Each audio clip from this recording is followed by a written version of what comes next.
Guys, so papunta po ako ngayon ng Paseo del Mar. Ayan, namunog na yung barko. Baka aalis na. Pero hindi ako sasakay ng barko. Papasyal lang ako dito sa Paseo del Mar. Ano mga bagyo. Ayan. Pasyal-pasyal din tayo pag may time. So, ayan guys. Ay, ba't nila tinap?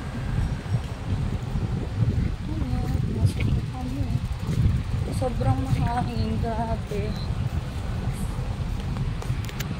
So pag ganitong oras, wala masyadong tao.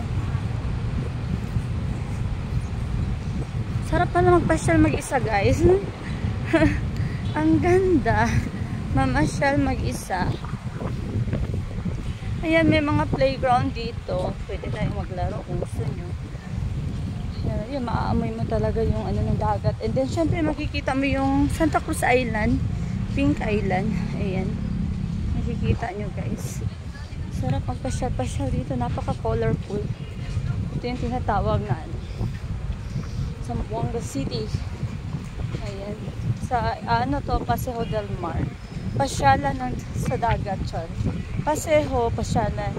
And then, dagat del Mar. And guys, maraming barko dyan.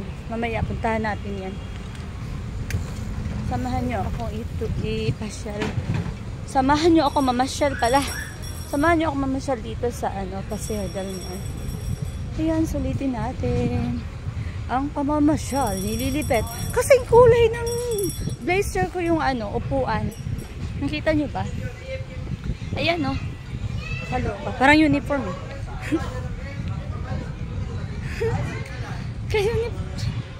Ayan, guys. So, maganda dito. May playground.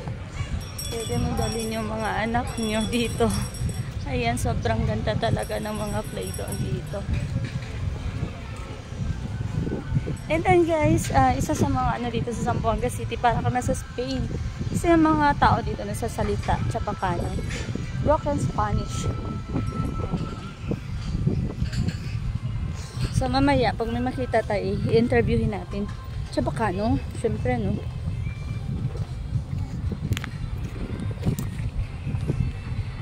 Ayan, Zamboanga City, Paseo del Mar. Ayan.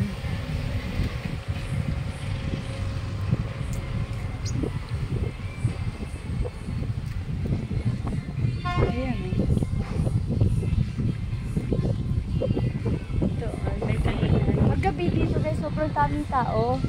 Kaya lang, pag umaga wala kasi medyo mainit. Tapos may mano-mano dito sa loob. Ayan, ako madalas ako doon sa Barcode. Kasi may friend ako doon, si Lando Bisaya. Ayan. So, pwede ka doon maglakad-lakad sa may dagat. Pwede kang mag-upo-upo sa tabi ng dagat. Ganyan lang. So, ayan guys. Mostly sa mga kainan dito is mga halal food kasi sobrang daming Muslim. So, mga halal. Ayan, makikita mo yung mga barko sa harap. Ayan guys. Ayan.